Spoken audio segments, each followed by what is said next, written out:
Chuck Lee here with my prized possession of paintball.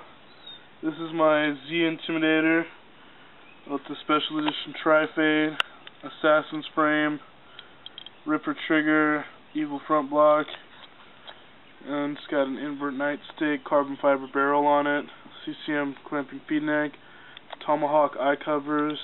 It's a basic bob long torpedo rig, and it has a CP ASA, and I got my tank on it right now. It has a bob long Defiant 2 board, and it's fairly easy to work. See, that's on it now. It's got the stock bolt. It's a very cool gun. I'm just gonna do a quick review on it.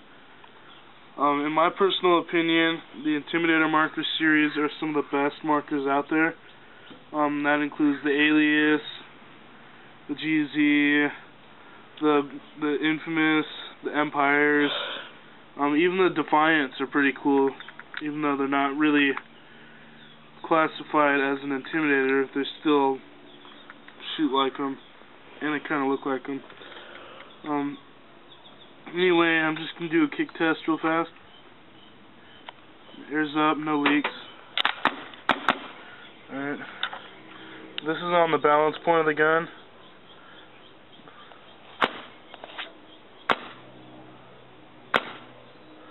Almost no kick. It's mainly me moving the gun around. Definitely not like an ego. Shoots great, very smooth.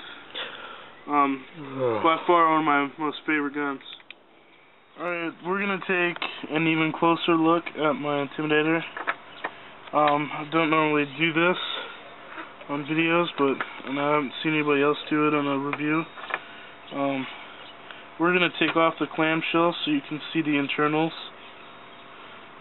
of the brains behind this Intimidator. 2K5 assassin's frame, just to let everybody know. And it's pricey frame too. I got it for a steal on eBay for $50, but normally they go for anywhere from $80 to $100. I've seen them go for that on the Nation. That's the only thing I don't like about these frames.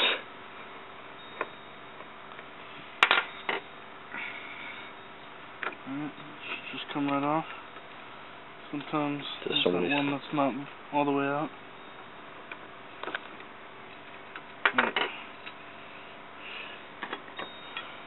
There it is.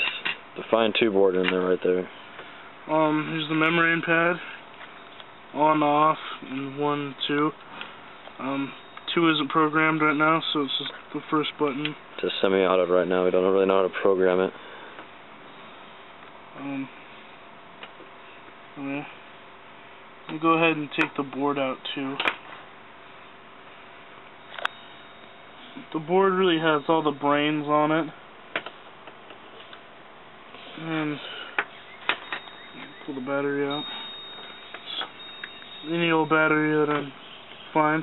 99 volt. And here's the board. And the solenoid. Solenoid right there poking. It's not really mounted because there's no mounts for it in this frame. There's no room for it. The micro switch is attached to that. And that's what the inside of an Intimidator frame basically looks like. It's the ripper trigger. There's a lot of hosing behind it. Literally. This is not as bad as like an old shocker. And this gun was made in 2002, even though a lot of the parts are newer. So go ahead and put it back together. It's very easy to access all these parts. Just have to take a couple Allen keys, Allen screws off. Just need an Allen key or two. One size Allen keys. Yep. Make sure that's nice and tight. So you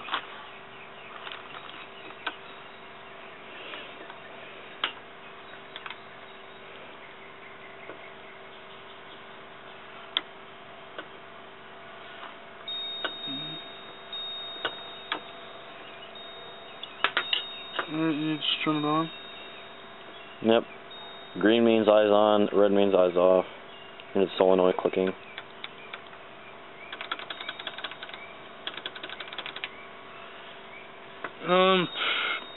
That's basically the internals of the Intimidator. And man with one hair is being a freak.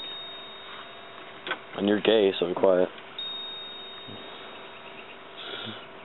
For the record, I am fully straight. Don't listen to him. He's lying. I'm kidding. We're just messing with each other. Get on with it. The only downside of these Intimidators is if you tighten the frame screws too much, it puts these dents in the battery, and you could puncture one of them, and that wouldn't be a good Yeah, thing. the Defiant frames kind of have the same problem. Except they would do that to the solenoid. Same with the... I've heard that happening with Planet Eclipse guns. Yeah, actually my old E-Tech one from like 06, 07 did that to the solenoid. If I screwed the frame screws in too far, it might actually puncture the solenoid, and that'd be out like $100. So just remember that whoever owns an E-Tech one, don't screw it. That's the good thing about Intimidators. The solenoids are only about $40. Yeah, but like a Planet Eclipse are like what, $100-something? And plus, they're out of state, so you'd have to have them. Yeah, you have to go from Europe. From Europe. Yeah, that's what you gotta like about it. Find a local shop that has a solenoid. So if you can get your hands on the Intimidator cheap, buy it. It's totally worth it. They can run anywhere from $200 to $300. I would recommend this one. Unfortunately, this one's not for sale, and it probably never will be. I just love this gun to death. I got it in a trade for a mini. I traded my invert mini for this gun, and it was probably one of the best trades I've ever done. A little bit of issues when I first got the gun, but like I said, my friend Joey made sure this gun worked right, so he got it all working. I had never had intentions to 2K5 it. My plan was to keep it for a year and sell it and buy a different gun, but I ended up 2K5ing it because I just fell in love with this gun. So